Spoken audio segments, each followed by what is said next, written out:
부드럽고 그윽하게 그이가 웃음 짓네. 백수린. 이젠 어디로 갈까? 그가 저만치 앞에 서서 그녀에게 물었다. 며칠 만에 해가 나고 날이 뜨거웠다.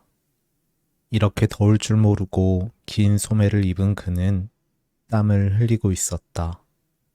선글라스를 미처 챙기지 못한 그녀는 손차양을 만들어 빛을 가렸다. 그는 빛의 한가운데에 거인처럼 서 있었다.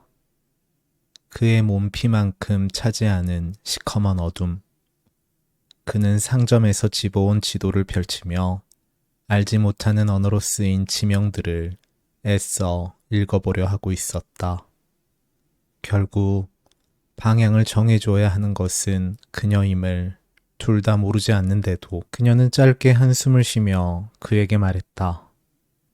점심이나 먹을까? 그는 처음부터 그의 의견 역시 그러했다는 듯 지도를 접고 고개를 끄덕였다. 그리고 마치 결정을 내린 사람이 자신인 양 앞장서서 걷기 시작했다. 그들은 오래전부터 그녀가 함께 와보고 싶다 했던 식당을 찾았다. 그녀는 식당의 주 메뉴인 독일식 아침 식사를 주문했다. 그가 그녀를 만나러 베를린에 온 지 나흘째다. 휴가가 길지 않은 그가 무리해서 일정을 잡은 것이라는 사실을 그녀는 잘 알았다. 내심 여름방학을 맞이하여 그녀가 귀국하기를 기대했으리라는 것도 그녀 역시 여름을 한국에서 보낼 의향이 없었던 것은 아니다. 가족들도 고국의 음식도 그리웠으니까. 그러나 학교 지원 준비와 그 밖에 여러 행정적인 이유로 인해 그녀는 귀국을 잠시 미뤄야만 했다. 핑계다. 그녀는 그에게 이 도시를 보여주고 싶었었던 것 같다.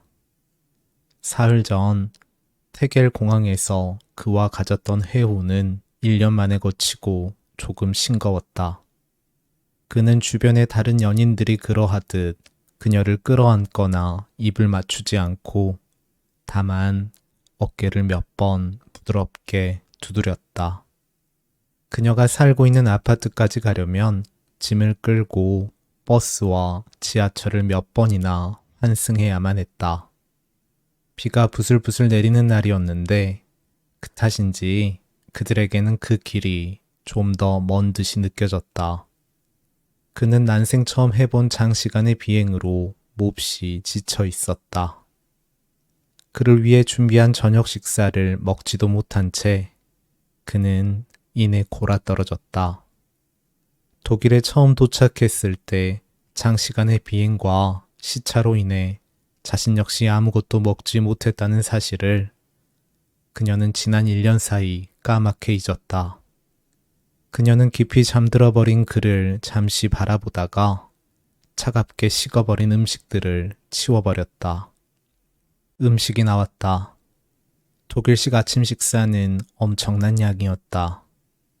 커다란 스탠드 안에는 각종 햄과 과일, 치즈 등이 담겨 있었고 바구니 한가득 담긴 빵과 몇 가지 종류의 잼, 주스와 커피가 곁들여졌다.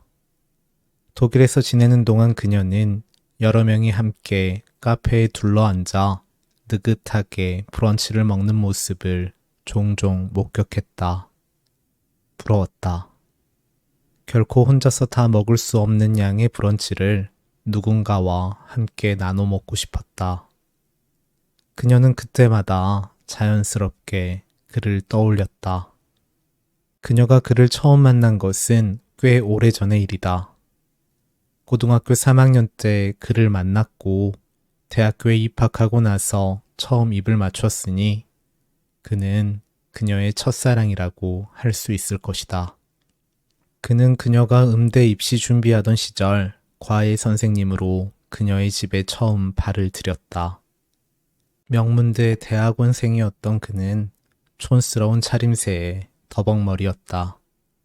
그 무렵 그녀는 입시 대비 개인 레슨을 받지 않는 날이면 혼자 첼로 연습에 매진하면서 방과 후 대부분의 시간을 보내고 있었다.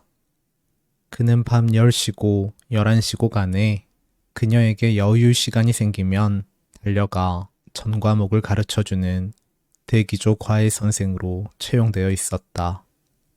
그것은 그녀나 그녀의 엄마가 부르면 달려와야 했다는 점에서 일종의 노예 계약이나 다름없었다. 그러나 그는 너무 가난한 석사과정생이었고 그녀를 가르치는 일은 다른 과외에 비해 보수가 몇 배나 높았으므로 그는 그 일을 마다하지 않았다. 덕분에 그들은 1년 동안 거의 매일같이 만났다. 대부분 깊은 밤이었다. 하루 종일 계속되는 레슨 일정으로 이미 지칠 대로 지쳐 있었기 때문에 그녀가 그와의 수업에 집중을 한다는 것은 어차피 불가능했다. 수업 시간은 대부분 인생 상담이나 진로 상담 시간으로 변질되기 일쑤였다. 그는 국사 수업을 핑계 삼아 그녀에게 정치며 사회 전반에 관한 이야기를 많이 해주었다. 그녀는 그가 들려주는 이야기가 엄마 귀에 들어가서는 안 된다는 것을 본능적으로 알았다. 스탠드 불빛만을 깊은 밤 스탠드 불빛만을 밝혀놓고 마주 앉아 그가 들려주는 이야기들을 듣다 보면 그녀는 쉽게 수줍어졌다.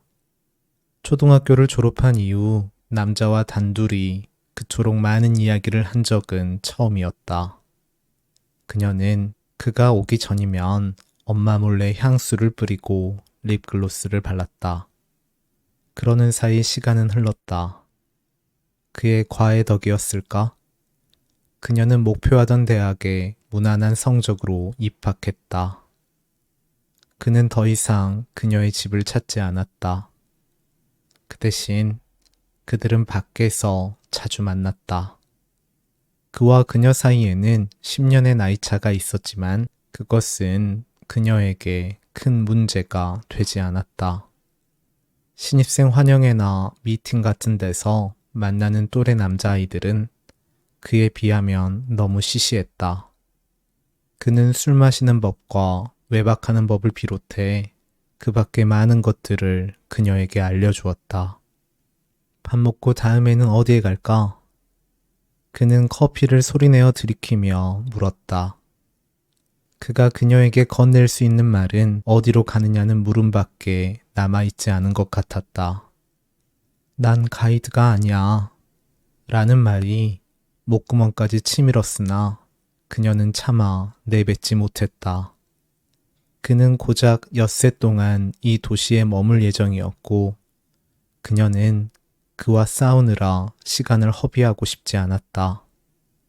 아닌 게 아니라 그가 온 이래 비가 끊임없이 내려 그녀는 그와 이 도시에서 하고 싶었던 일들의 절반도 다 하지 못했다. 반은 무슨 그가 시차 적응을 하느라 그냥 흘려보낸 시간들을 생각하면 사실상 그와 제대로 된 외출을 한 것은 오늘이 처음인 듯 싶었다. 그와 1년간 떨어져 지내며 머릿속으로 적어놓은 함께하고 싶었던 일의 목록이 길었던 만큼 아쉬움도 컸다. 그의 잘못은 아니겠지만 서운한 마음이 드는 것은 어쩔 수 없었다. 브란덴부르크 토르에 갈까? 그녀는 감정을 숨기고 최대한 자연스러운 말투로 말했다. 브란덴부르크 토르는 냉전 시절 동베를린과 서베를린의 사이에 있던 문으로 체크포인트 찰리와 더불어 이 도시에 처음 온 사람들이면 누구나 들르는 장소였다. 그러나 그녀는 그곳이 필수 관광지여서가 아니라 그가 그런 장소를 좋아할 것이라 생각했기 때문에 그곳에 가고 싶었다. 그녀는 그에 대해 누구보다 잘 안다고 생각했고 그는 뼛속까지 역사학도였으니까. 그렇지만 그녀는 이국의 카페에서 그와 마주 앉은 채 당혹스러운 기분을 느꼈다.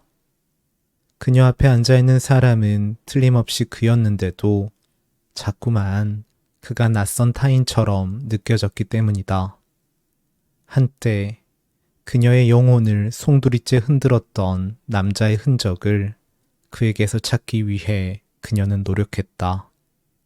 그러나 지금 눈앞에 앉아있는 그는 그저 나이 많고 촌스럽고 피로해 보이는 남자에 불과했다.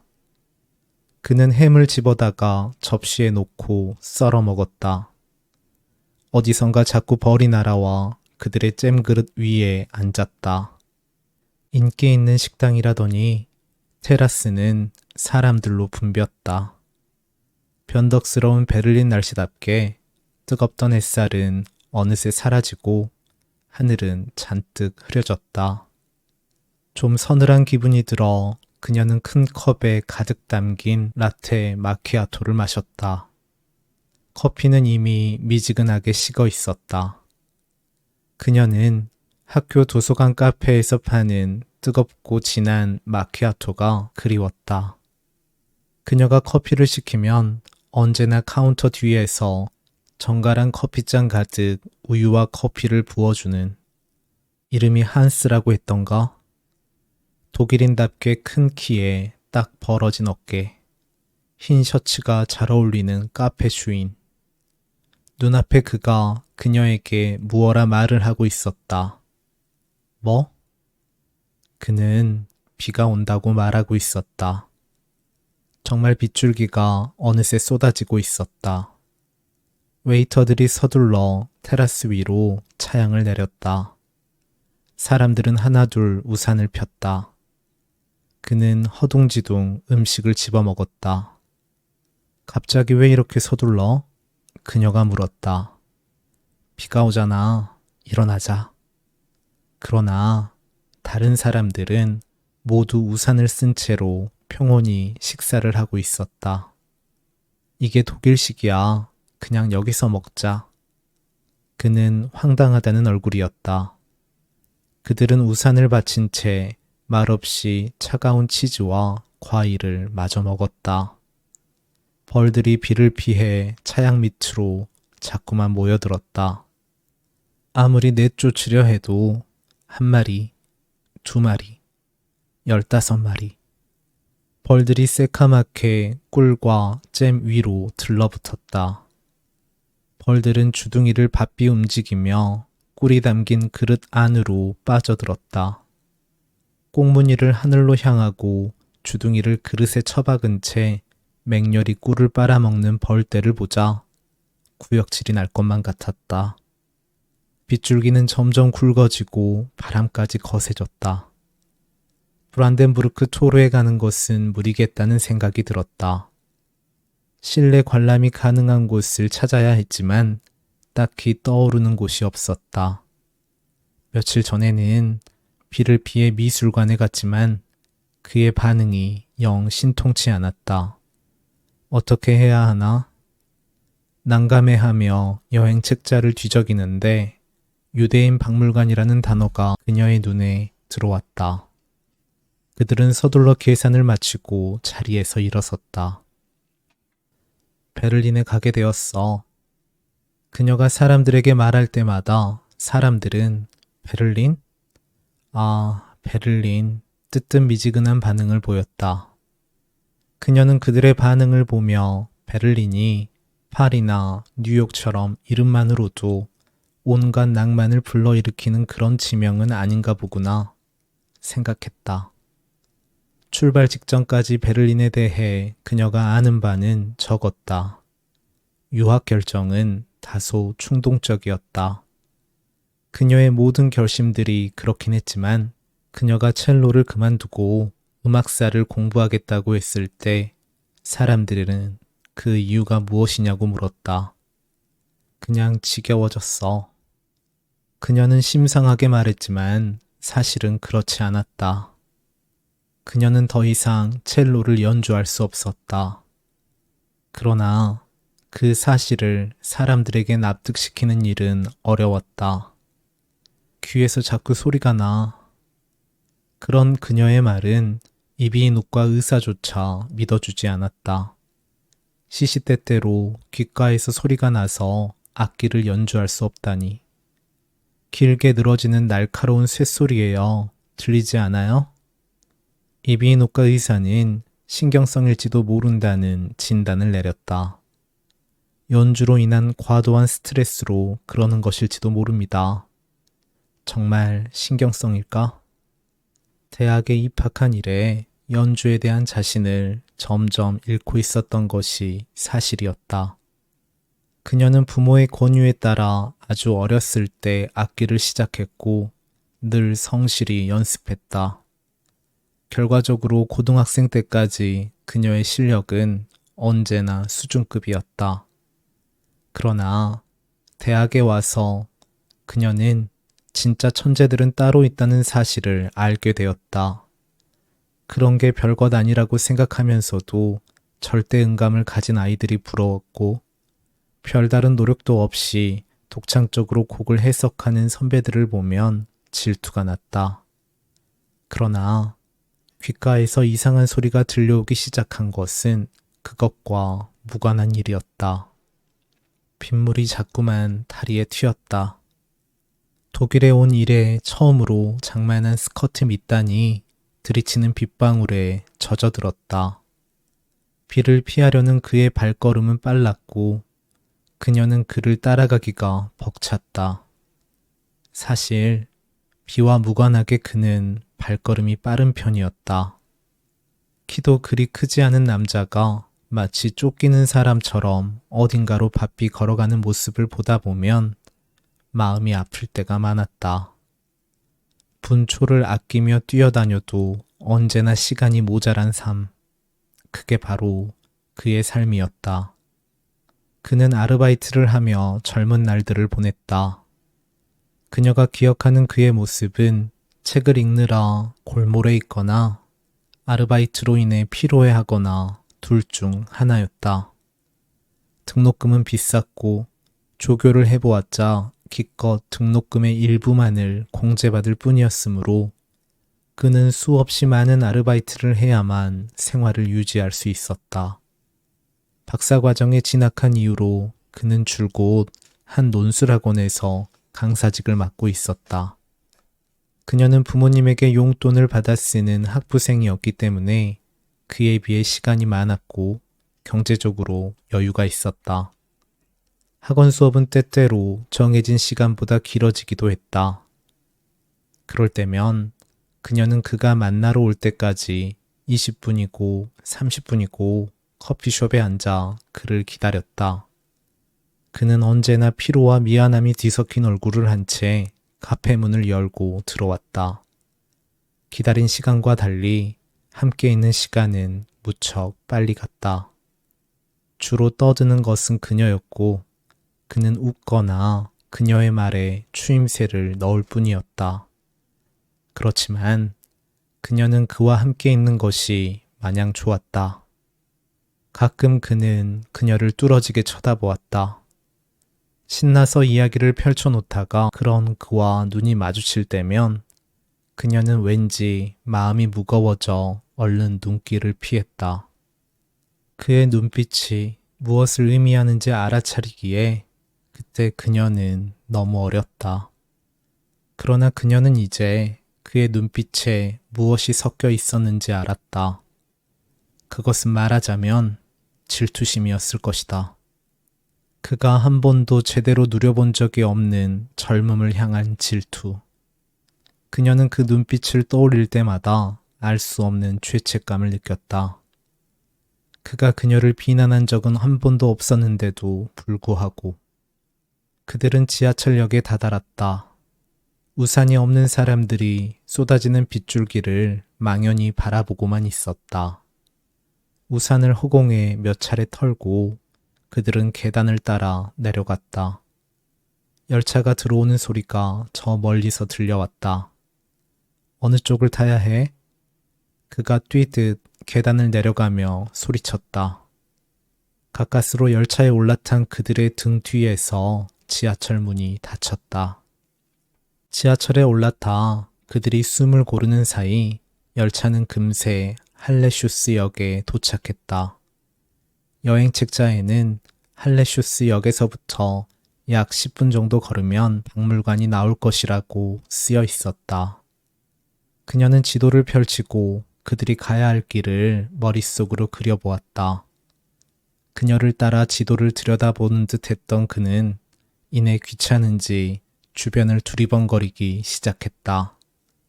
이렇게 가면 되는 거 맞지? 하고 그의 의견을 물으려던 그녀는 입을 꾹 다물었다. 그는 가슴골이 훤히 드러나는 옷차림의 여자를 신기한 듯 흘깃 쳐다보고 있었다. 그만 좀 훔쳐봐. 그녀는 그의 팔을 거칠게 잡아 끌었다. 그의 몸은 뜨겁고 끈끈했다. 그가 독일에서 모든 것을 그녀에게 의존하는 것은 어떻게 보면 자연스러운 일이었다. 그는 독일어라고 해봐야 단케와 이히 리베 티히 정도밖에 알지 못하고 그가 태어난 고장의 억양이 고스란히 배어있는 영어는 문장을 이루지 못하고 자꾸 분절되었으니까. 그렇지만 그녀에게 전적으로 의존하는 그를 보는 것은 뭐랄까 이질적인 느낌이었다. 그도 그럴 것이 그녀가 그를 만난 이후 지금까지 길을 찾는 것은 언제나 그의 몫이었기 때문이다. 그녀는 그의 뒤를 따르기만 하면 됐다. 그것이 그들이 관계를 맺는 방식이었다. 그녀는 그가 즐겨 찾는 술집과 밥집에 이끌려 다녔고 그의 친구들을 만났으며 그가 읽으라는 책을 읽었다. 그의 친구들이 전부 다 문과생이었기 때문에 그녀는 음대생이라는 데서 모종의 자격지심을 느꼈다. 그녀는 그들이 하는 말들을 때때로 이해하지 못했고 그들이 언급하는 사상가나 이론들을 알지 못했다. 첼로를 연주하는 일이 시시해졌다.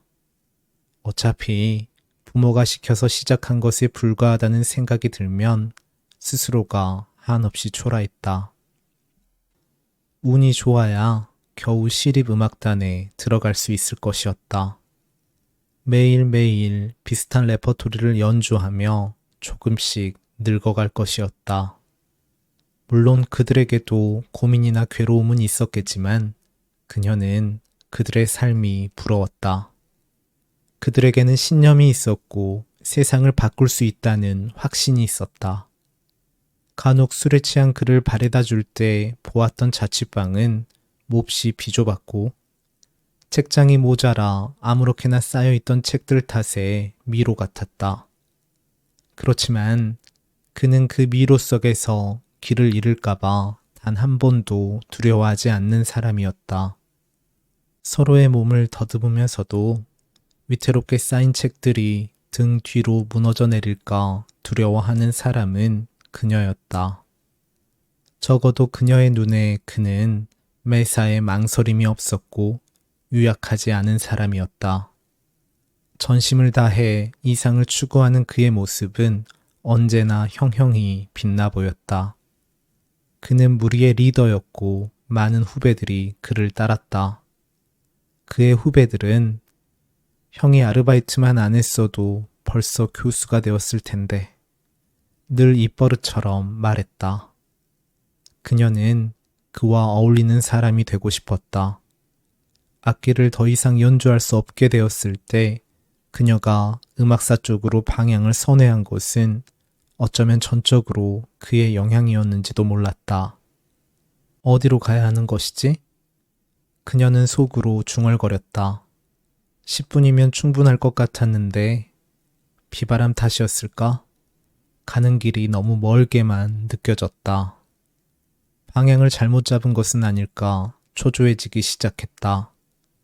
지하철을 타기 전보다 바람이 더욱 거세게 불기 시작해 비가 우산 속으로 파고들었다. 그들은 근처 건물의 처마 밑에 몸을 숨겼다. 몸이 으슬으슬했다. 여행 책자는 이미 비에 젖어 있었다. 그녀는 물기 탓에 눅눅해진 지도를 젖은 손으로 펼쳐보았다. 바람이 불어와 지도가 위태롭게 펄럭였다. 길이 틀린 것 같지는 않았다. 그냥 이대로 직진. 그녀는 짜증이 났다. 비에도 그에게도 모든 것이 엉망진창이었다. 그가 미술관을 좋아하는 사람이기만 했더라면, 그랬다면 빗속에 한 번도 가본 적 없는 박물관을 찾아 이러고 헤맬 일은 없었을 것이다. 화가 치밀었다. 그를 데리고 갔던 미술관에서 그는 여전히 쫓기는 사람처럼 그림 앞을 서둘러 지나갔고, 감상을 묻는 그녀의 질문에 한참을 망설이더니 나는 이런 거 잘 모르잖아 라며 어색하게 대답했다. 모르는 게 어딨어. 그냥 느껴지는 대로 말하면 되잖아. 그녀가 서운한 듯 말하면 그는 더욱 난감해했다. 그런 그가 낯설어 그녀는 당황했다. 바람이 다시 세게 불어와 비가 처마 밑까지 들이쳤다. 백팩을 맨 금발의 커플이 처마 밑으로 뛰어들어왔다. 유대인 박물관 가려면 이쪽이 맞느냐고 좀 물어봐봐. 그녀가 지도를 건네며 그에게 말했다. 네가 그냥 도거로 물어봐. 시선을 회피하는 그는 어딘지 피로해 보였다. 그에게 건넸던 지도를 그녀는 거칠게 잡아챘다. 비에 젖어 나달나달해졌던 부분이 맥없이 찢어졌다. 자꾸만 치밀어 오르는 화의 대상이 누구인지 그녀는 분명히 알 수가 없었다.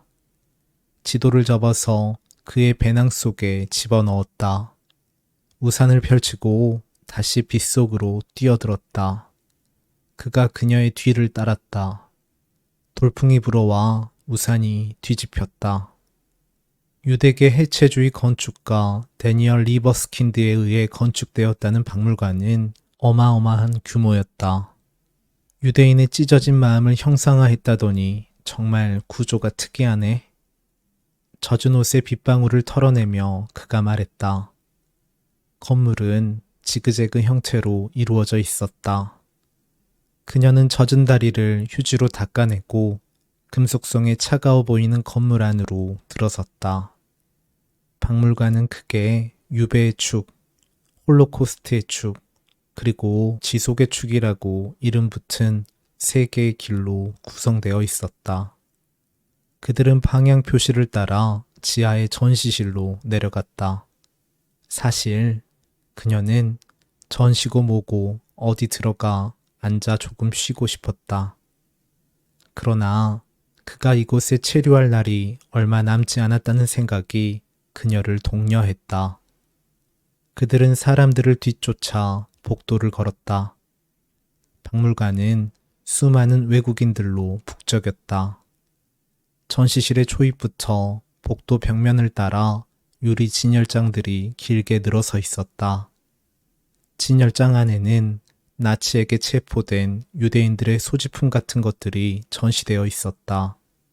누군가의 반지, 지갑, 여권 같은 것들.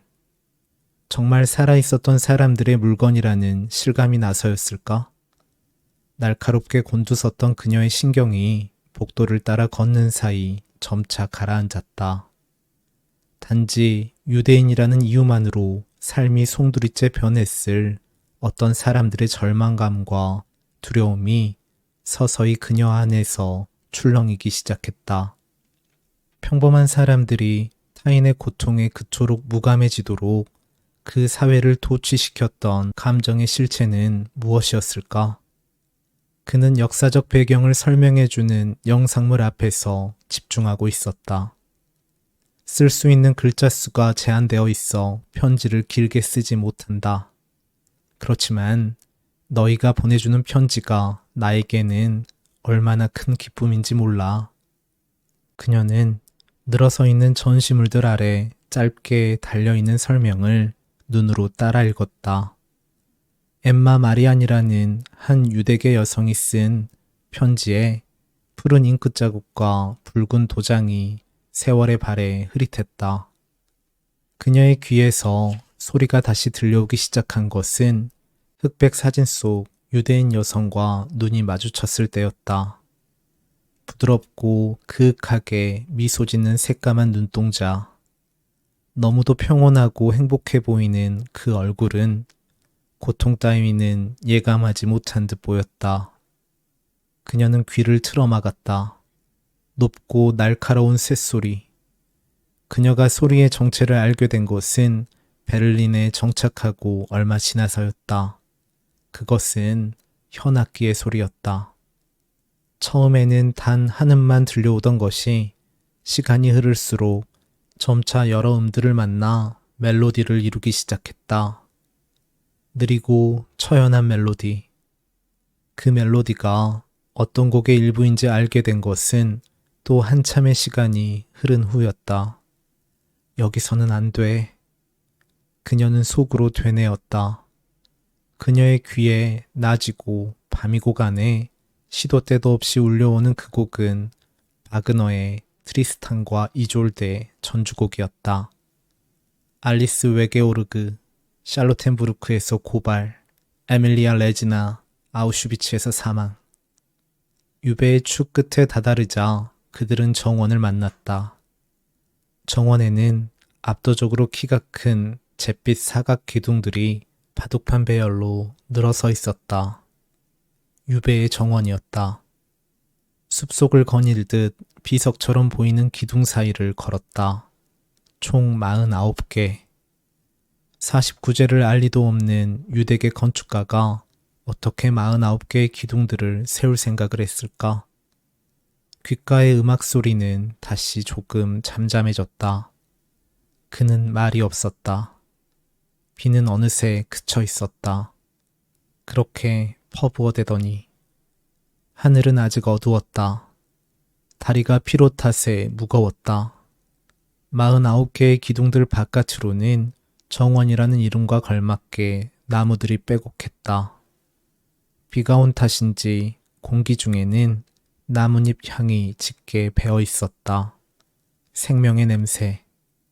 기둥들이 너무 높아서, 기둥 사이가 너무 좁아서 거니는 내내 사방이 막힌 어딘가에 갇혀있는 느낌이 들었다. 기둥 사이로 그의 모습이 언뜻 보였다가 사라질 때마다 부르기만 하면 만나질 거리에 있는 그가 너무 아득히 있는 것 같다고 그녀는 느꼈다. 다시 음악 소리가 귓가에 울리기 시작했다. 그녀는 귀를 또 틀어막았다. 이어지는 홀로코스트의 축 역시 비슷한 것들이 전시되어 있었다. 그런데 그 끝에 이르자 그들의 눈앞에서 벽처럼 서 있던 문이 열렸다. 사람들을 따라서 그들도 문 안으로 들어섰다. 안쪽으로는 아무것도 없었다. 이게 뭐지? 하는 사이 등 뒤로 문이 닫혔다. 순간 그들의 눈앞에는 캄캄한 어둠뿐이었다. 눈이 어둠에 차차 익숙해지자 균질했던 어둠으로부터 윤곽들이 떠올랐다. 그곳은 사면이 시멘트 벽으로 이루어진 잿빛 방이었다. 벽이 깎아지른 듯 너무 높았고 시멘트에서 뿜어나오는 한기가 너무 선득해 그들은 그곳이 수용소 체험장이라는 것을 본능적으로 알 수 있었다. 그녀는 주변을 둘러보았다. 부부인 듯 보이는 중년의 서양인 두 쌍과 20대 초반의 빼빼 마른 갈색머리 여자아이, 중국인 몇 명과 그리고 그와 그녀가 전부였다. 언제까지 갇혀 있어야 하는 걸까? 그녀는 그에게 묻고 싶었다. 그렇지만 말은 쉽게 입 밖으로 튀어나오지 않았다. 사람들은 제각각 다른 위치에 다른 자세로 서 있었다. 일행이 있는 사람들도 그와 그녀처럼 어느 정도 거리를 두고 서 있었다. 마치 죽음을 목전에 둔 사람들처럼. 마치 공포란 오로지 개인이 감당해야 하는 몫이라는 듯. 그녀는 눈을 감았다. 눈을 감자 다른 감각들이 더욱 예민하게 되살아났다. 피부 속까지 한기가 파고들었고 멀리서 들려오는 웅성거림이 더욱 크게 들렸다. 마치 수용소의 밤과 낮이 번갈아 찾아오듯 천장 위로 불빛이 일정한 주기로 언뜻 비쳤다가 사라졌다. 그것은 어쩌면 낮과 밤의 흐름을 뜻하는 햇빛이 아니라 수용소를 수색하기 위해 사방에서 비추는 불빛을 상징하는지도 몰랐다. 길어봐야 1, 20분 후면 그 방에서 나갈 수 있으리라는 것을 알았는데도 감은 눈 위로 불빛이 스치고 지나가는 것이 되풀이될 때마다 그녀는 그곳에 수십 년 동안 갇혀 있었던 듯한 착각이 들었다. 그녀는 바닥에 쪼그리고 앉았다. 그러자 그녀의 안에서 다시금 낯익은 선율이 들려오기 시작했다. 느리고 처연하게 시작하는 현악기 소리. 도대체 왜 하필 지금? 그녀는 견딜 수가 없었다. 바그너의 곡들은 그의 반유대적 행동들로 인해 오랫동안 이스라엘에서 연주가 금기시되어 왔다. 그런데 하필 지금 이 순간 여기에서 이 음악이 울려오다니 낭패스러운 일이 아닐 수 없었다. 그녀의 의지와 무관하게 음악은 꿈결을 거니는 듯한 현음을 지나 날카로운 목관악기 소리로 이어졌다. 베를린에 오겠다고 결심할 때까지만 해도 그녀에게는 뚜렷한 목표가 없었다. 그저 연주할 수 없는 상태가 싫었고 그를 따라가기 위해 무엇인가를 공부해야 한다는 생각에만 사로잡혀 있었을 뿐이다. 바그너를 공부하겠다고 결정한 것은 귓가에 들려오는 음악 소리가 무엇인지를 알게 된 후였다. 공부를 하다 보면 언젠가 이 소리가 왜 자꾸만 들려오는지, 어떻게 하면 멈출 수 있는지를 알 수 있을 것만 같았다. 그녀가 바그너를 공부하겠다고 했을 때 그는 처음에 마뜩지 않은 표정을 지었다. 하필 그런 파쇼 음악가를. 그에게 바그너는 히틀러가 가장 사랑한 음악가 그 이상도 이하도 아니었다. 예술이란 이름으로 포장된 역사의 어두운 그늘을 조명해보는 것도 의미가 있겠지. 그는 어느 날 그녀에게 말했다. 바그너의 구구적인 성향을 파고드는 것이 스스로 원하는 바인지 그녀는 알 수 없었다. 그러나 그것이 그에게 의미 있는 일일 것임을 알 수 있었다. 그는 사회에 만연한 폭력의 기원을 무엇보다 궁금해하는 사람이었으므로 그는 논문에서 한국의 근대화 과정과 계급 간의 폭력 양상을 주제로 다뤘다. 그는 사회적 폭력의 뿌리를 근현대사에서 찾을 수 있으리라고 믿었다. 그에게서는 폭력에 폭력으로 맞설 수밖에 없더라도 쟁취해야 하는 정의에 대한 확신이 선명하게 빛났다. 그녀는 그것이 늘 부러웠다. 음악 소리는 점점 더 커져갔다. 그녀는 누군가 이 멜로디를 알아듣고 지금 이런 곳에서 누가 바그너를 틀어놓았느냐고 화내지는 않을까 마음이 조마조마했다. 낭설인지 모르겠으나 그녀는 베를린이 함락되고 히틀러가 자살했던 날 독일 방송이 모든 정규 프로그램 송출을 중단한 채 하루 종일 신들의 황혼을 틀었다는 이야기를 들은 적이 있었다. 그게 사실이라면 홀로코스트 타워에서 바그너의 음악이 흘러나오는 것은 논란의 소지가 되고도 남을 일이었다. 그러나 다행히도 다른 사람들에게는 음악 소리가 들리지 않는 모양이었다. 사람들은 여전히 저마다 고립된 채 웅크리고 있거나 서 있었다. 어둠과 침묵 속에서 그녀 역시 한기 탓에 몸을 두 팔로 감싸 안았다. 나는 왜 그처럼 바그너에 대해 분명한 판단을 내릴 수가 없을까? 바그너의 반유대주의가 세상에 공개적으로 드러난 것은 그가 음악 신보라는 잡지에 기고한 글 때문이었다. 그 글에서 그는 유대인들에게는 진정한 예술을 창조할 능력이 결여되어 있다고 주장했다.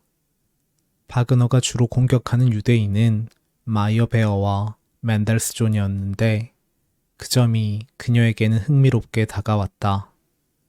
그들은 모두 바그너보다 먼저 성공한 유대인 음악가들이었고 바그너는 그들로 인해 오랜 세월 동안 열등감에 시달렸다. 게다가 바그너는 젊은 시절 여러 실패를 겪으며 편집증을 앓기도 했다. 만약 정말 바그너가 파쇼의 아버지고 그의 반유대주의가 나치 사상에 영향을 주었다면 수많은 죽음이 엄청난 비극의 씨앗이 한 인간의 병든 마음을 토양 삼아 자라났다는 말인가? 그것은 너무 아이러니한 일이었다. 도대체 인간의 마음이라는 것은 무엇일까? 가슴이 먹먹했다. 그는 학원에서 목에 핏대를 세워가며 학생들에게 말하고는 했다. 양시로는 절대 안 돼. 한쪽의 입장을 택하면 다른 한쪽은 잘못되었다는 것을 철저히 보여줘야 해. 이것도 좋고 저것도 좋은 점이 있다고 말하는 건 논술을 포기하겠다는 뜻이야. 알았지? 그는 때때로 그가 믿는 정의에 취한 사람처럼 보였다.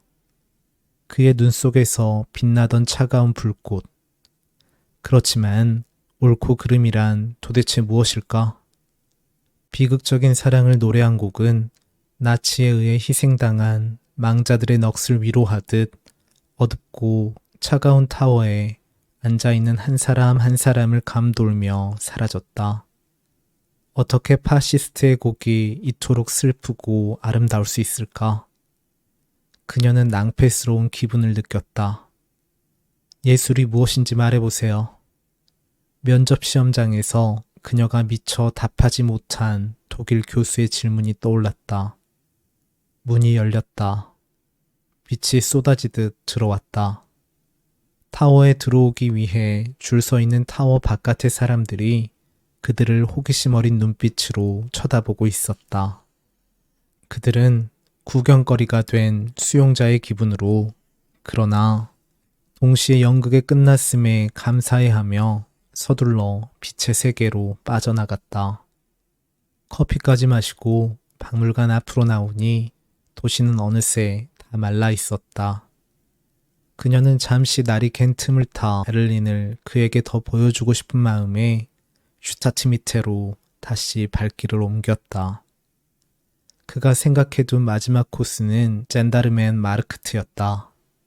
마주선 쌍둥이처럼 생긴 프랑스식 대성당과 독일 돔성당, 그리고 콘체르트 하우스에 둘러싸여 있는 이 광장은 그녀가 베를린에서 가장 좋아하는 곳이기도 했다. 붉은색과 청동색 지붕들이 만들어내는 따뜻한 빛깔과 빛바랜 상아색 벽들이 아름답게 어우러져 있었다. 이건 무슨 건물이야? 아, 이게 콘서트홀이구나. 그러면 이건 위그노들이 세웠다는 프랑스식 대성당이구나. 이것은 독일인들이 모방해 만들었다는 독일식 교회고.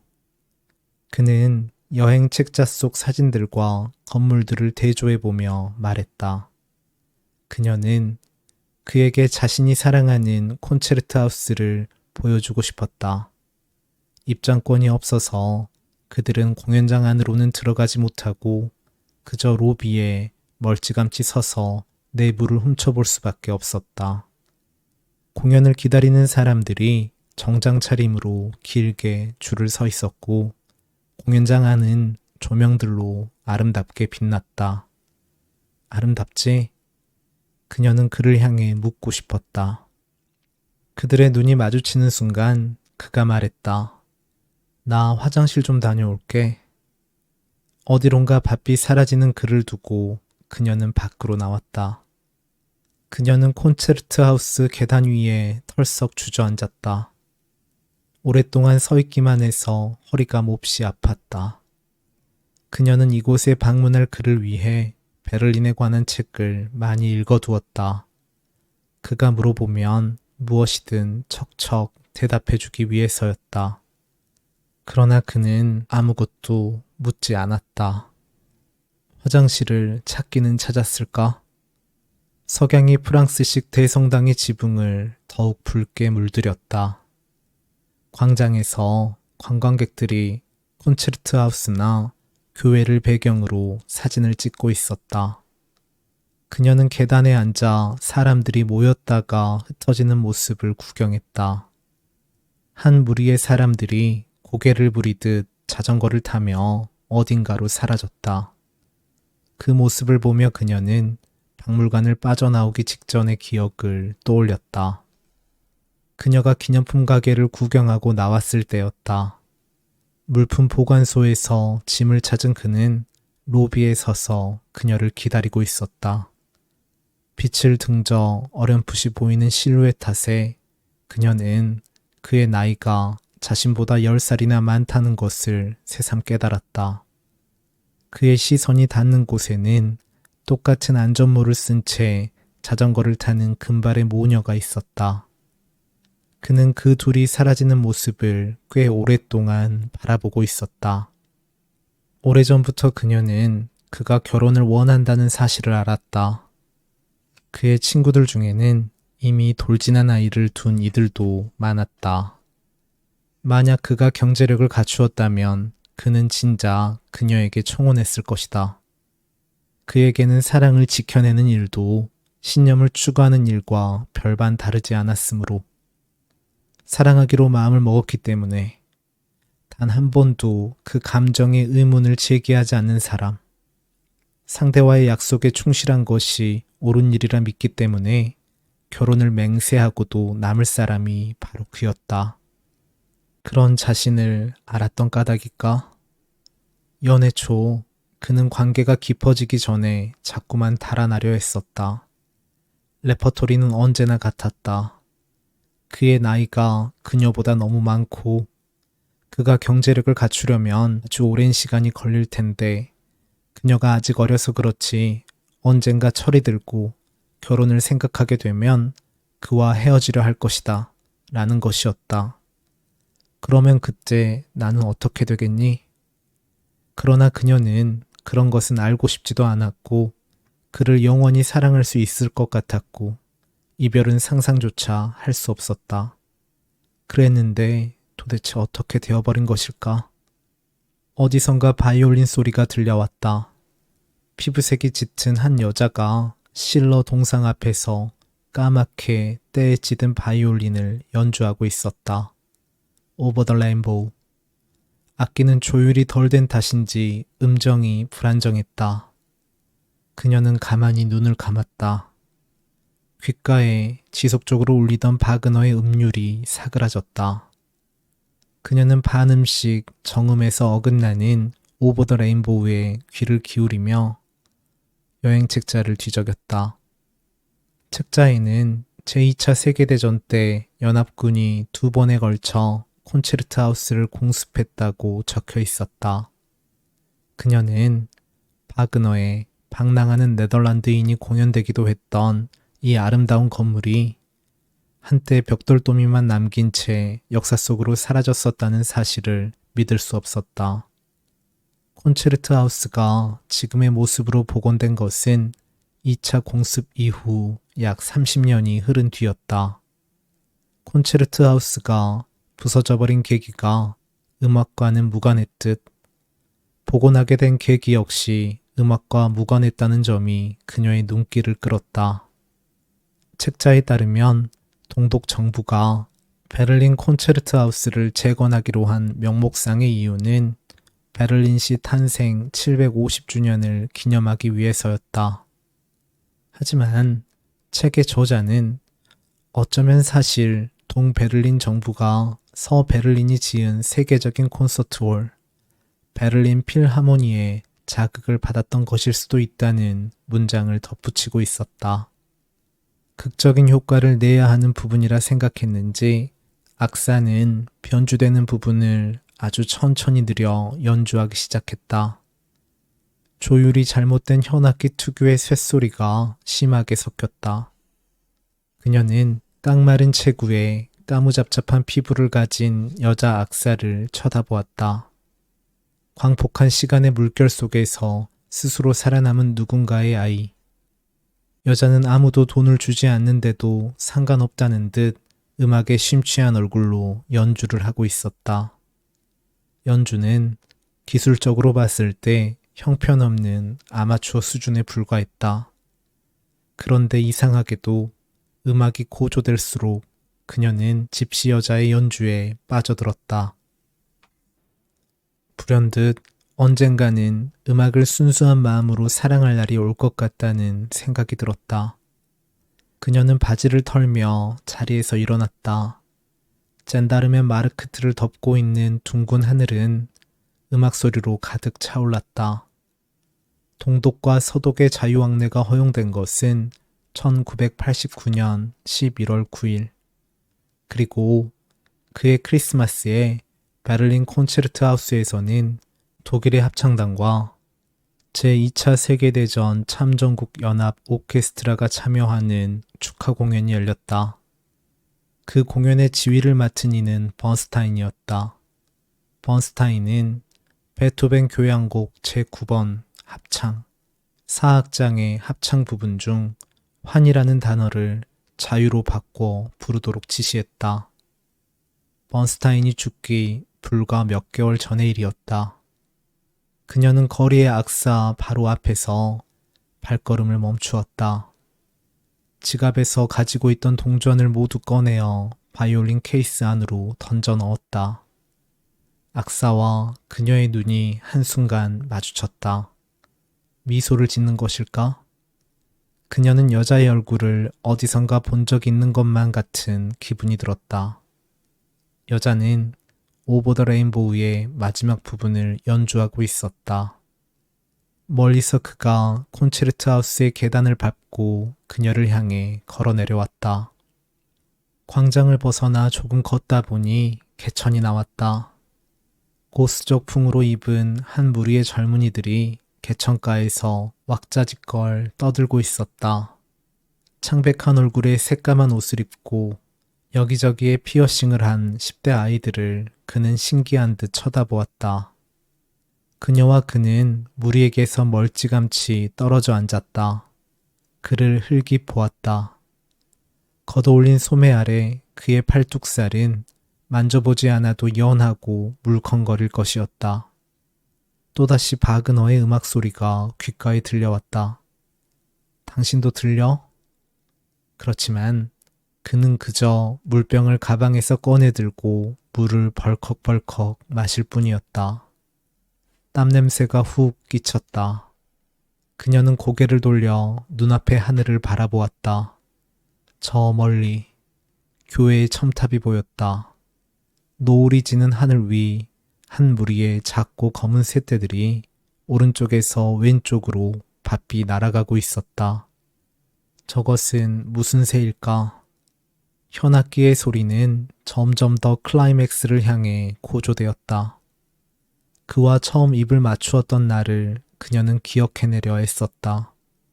그녀로서는 첫 키스였고 그를 위해 죽을 수도 있다고 생각했던 19살이었다. 그때 한 무리의 또 다른 아이들이 그들이 있는 곳 가까이 다가왔다. 이번에는 평범한 옷차림의 독일 아이들이었다. 아직 환한 낮인데도 그들 손에는 맥주병이 들려 있었고 그들은 취해 있었다. 취기 섞인 아이들의 말은 욕설과 웃음소리에 섞여 정확히 알아듣기 힘들었지만 그녀는 정황상 그중 한 남자아이가 다리 위로 올라가 다이빙을 하겠다고 계속 우기고 있다는 것을 알아챘다. 물에 빠진다고 죽을 정도로 깊은 하천도 높은 다리도 아니었지만 개천은 더러워 보였다. 도대체 저 아이는 왜 물속으로 뛰어들고 싶은 것일까? 문득 그가 독일에 처음 도착했던 날의 기억이 떠올랐다. 집에 거의 도착할 즈음 비가 멎었다. 집이 낡은 아파트의 4층에 있고 엘리베이터가 없어서 그는 무거운 캐리어를 들고 오르느라 조금 힘들어했다. 그녀가 사는 아파트는 네 채의 건물이 작은 안뜰을 공유하는 형태로 이루어져 있었는데 마당에는 아주 커다란 나무 한 그루가 심어져 있었다. 나무가 건물보다도 높네. 그는 창문을 활짝 열고 마당을 내려다보며 신기한 듯 말했다. 그녀가 부엌에 서서 그에게 주려고 잔뜩 준비해 놓은 재료들로 음식을 만드는 사이 그는 짐을 풀었다. 올리브유를 두른 팬 위에서 감자 익은 냄새가 그녀의 작은 아파트를 가득 메웠을 때 갑자기 창밖에서 날카로운 여자의 비명소리가 들렸다. 그들은 놀라서 하던 일을 멈추고 귀를 기울였다. 그러나 그것은 비명이 아니었고 그들은 그것이 교성이라는 것을 이내 알아챘다. 날이 더워서 그런 것일까?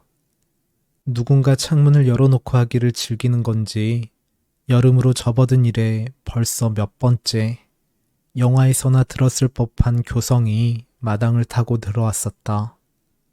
마당을 타고 들려왔었다. 그는 설마 하는 눈으로 그녀를 쳐다보았다. 그들은 이내 웃음을 터뜨렸고 그는 외국에 온 것이 실감난다며 농담을 던졌다. 교성이 점점 가팔라지는 사이 감자는 타닥타닥 소리를 내며 다 익었고 그는 짐을 계속 풀었다. 그와의 재회가 너무 오랜만이라 그런 것일까? 그녀는 20살이 아닌데도 왠지 너무 수줍어졌다. 자신이 어떤 속옷을 입고 있는지 걱정이 되었다. 그녀는 두근거리는 마음으로 식탁을 차리고 차갑게 식혀둔 병맥주를 꺼낸 뒤 그를 불렀다. 대답이 없었다. 그는 옷도 갈아입지 않은 채 이미 골아 떨어져 있었다. 그녀는 음식이 다 식어버릴 때까지 그가 깨기를 기다리다가 식탁을 치워버렸다. 소리가 와! 갑작스러운 함성 소리가 개천 쪽에서 들려왔다. 아까 그 남자아이가 옷을 벗기 시작했다. 그녀는 설마 정말 물속에 뛰어들지는 않겠지? 불안한 마음으로 남자아이를 바라보았다. 아직 삶의 입술 밖에는 맛보지 못했을 어린 10대 아이들이 소년을 향해 환호성을 보냈다. 아이들은 모두 취해 있었다. 그가 자리에서 일어섰다. 붉은 첨탑 위로 새들이 자꾸만 무리를 지어 그녀는 알 수 없는 어딘가를 향해 날아갔다. 그가 무엇인가 중얼거렸는데 바이올린 소리가 너무 커서 그녀는 그의 말을 미처 듣지 못했다. 그가 저만치 걸어가기 시작했다. 이제 우리 어디로 갈까? 그가 큰 소리로 그녀를 향해 말했다. 그녀는 그를 돌아보지 않았다. 그는 아마도 울 거야. 그렇게 생각하자 가슴이 아려왔다. 그녀는 술에 취해 하천으로 뛰어드는 사람의 마음을 결코 이해하지 못할 것이었다. 그러나 비단 이해할 수 없는 것이 그것 하나뿐일까? 이제 그만 돌아가자. 그가 조금 더 멀리 떨어진 곳에서 그녀를 향해 소리쳤다.